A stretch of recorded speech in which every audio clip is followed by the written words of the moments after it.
Names and naming are very important, and the left and Muslims are better at it than we are. Let me give you an example of naming. If I introduced you to a man and said he was a whistleblower, you'd have one impression. But if I introduced him to you and he said he was a snitch, he's really done the same thing as a whistleblower, but you'd have a totally different social attitude about him. Another example of naming. In the first 9/11 report about the World Trade Tower attack, words like jihad, Islam, and Muslim were used. But now then, any reports about this use terms like terrorist, extremism, none of which relate to Islam. Then we have the wonderful Obama naming deception, which was combating violent extremism. One of the reasons we're losing this battle is that we use fuzzy words which lead to fuzzy thinking. I have a suggestion for the counter-Sharia, counter-jihad communities, that we need to adopt a new word to be more effective. In The Art of War, Sun Tzu says, know your enemy. But he said more than that. He also said, know yourself. And who are we in the light of Islam? Well, most people would say we're non-Muslims or unbelievers. But these are neutral words. And the Quran is vicious about the non-Muslims, non-believers. They're attacked, tortured, assassinated, enslaved. And so I say that we should use the right word, which is the Quranic word for unbelievers, which is kafir, K-A-F-I-R. We shouldn't use non-Muslim, non-believer, and infidel. A brief word about infidel. This only applies to Christians and Jews. The Quran says that both Jews and Christians have corrupted the Torah and Gospel to remove the prophecies of Muhammad. Hence, infidelity means not faithful to the original text. When I first started reading the Quran, the Sirah, and the Hadith, I saw that all peoples, pagans, polytheists, people of the book, Christians, Jews, were all treated the same. What unites them is that they're kafirs. But rarely do people use the word kafir. Was I right in thinking this way? So I really wasn't sure of the use of the word kafir. But then I read a wonderful book by a Japanese who was the first to translate the Quran into Japanese. The title of the book was The Ethico-Religious Concepts in the Quran. He developed the meaning of the word kafir and said it was a moral ethical term. So therefore I used kafir instead of unbeliever in my books. By the way, I spell it with a capital K because Muslims have a capital M, and the plural is just adding an S to the end. Now, all kafir religions are the same in the end. Muhammad's method was to be friendly at first, but in the end, all religions are kafir and must submit to Islam. When he was first a prophet, he said he was a prophet in the lineage of the Jewish prophets. But they went ahead to say that the Torah is wrong because the Jews took the Muhammad out of the Torah. And the Jews became bitter enemies. So Muhammad was first friendly and then brutal, which was his practice.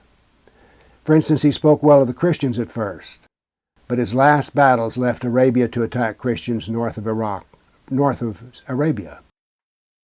But his last battles, he left Arabia to go north to attack the Christians.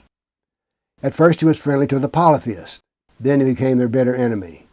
So his method was to be friendly on first meeting, increasing demands, then submission to Islam. Here's the final verse about that process. Fight those who do not believe in Allah in the latter day, and who do not forbid what Allah and His Messenger have forbidden, and who do not adopt Islam, even though they're Jews and Christians. Fight them until they pay the jizya tax and have been subdued. Quran 9:29. So his method was divide and conquer. It was always the same result in the end: slavery, death, or being a dhimmi, which is being a half-slave. We need a common word to describe the dead Buddhists, the dead Hindus, the dead atheists, the dead Christians, and the dead Jews, because they're all dead for the same reason. They're kafirs. Now, when I started using the word kafir in public, Muslims would say to me, no. Kafir does not mean unbeliever, but it means ungrateful. Now, I always wanted to do a study of the Quran and the use of the word kafir, but I did not read Arabic. Then I discovered a Quran that was written in 3 kinds of language: English, Arabic, and transliteration. That is, it was a phonetic spelling. What's important is that it's in the English alphabet. So I did my study and discovered that there were 18 different forms of the word kafir, and I had to search for all variations. Here's an example. The English word belief. Other forms are belief, believer, beliefs, believers, plural, disbeliever, unbeliever, non-believer, and unbelief. So that I can now search for the word kafir in all of its variations and count the usage of the word kafir. So when a Muslim says the word kafir means ungrateful, they're 11% correct. Now, I was a professor for some years, and if you scored 11% on my test, you got an F. So when the Muslim says the kafir is an ingrate, they're wrong, because Allah says 345 times that the kafir is an unbeliever.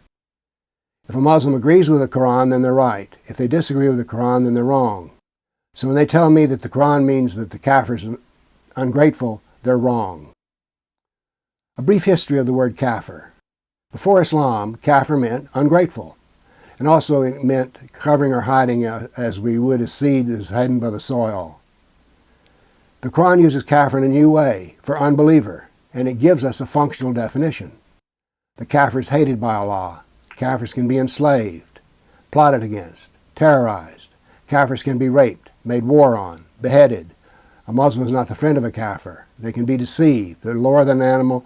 Kafirs are the worst creature on the face of the earth. So kafir means non-believer in 89% of its time, and only 11% does it mean ungrateful.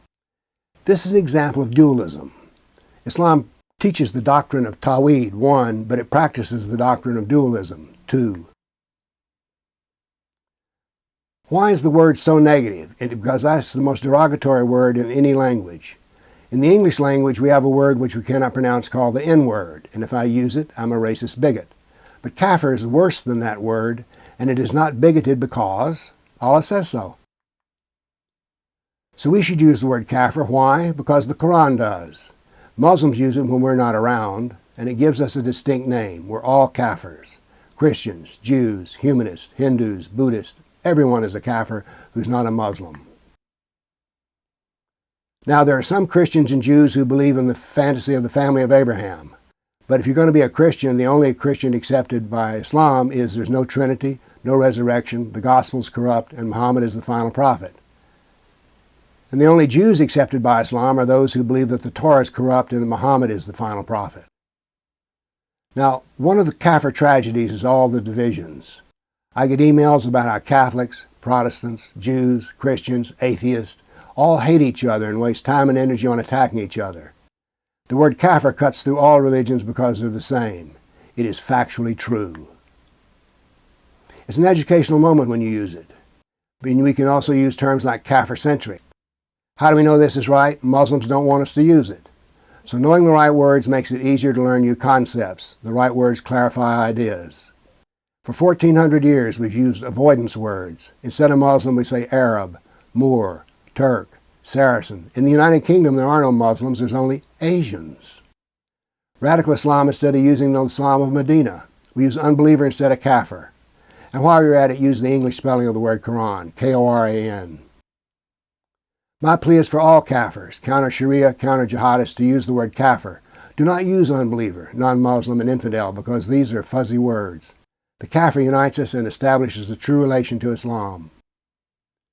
Once you know you're a kafir, all the sweet deceptions of Islam vanish.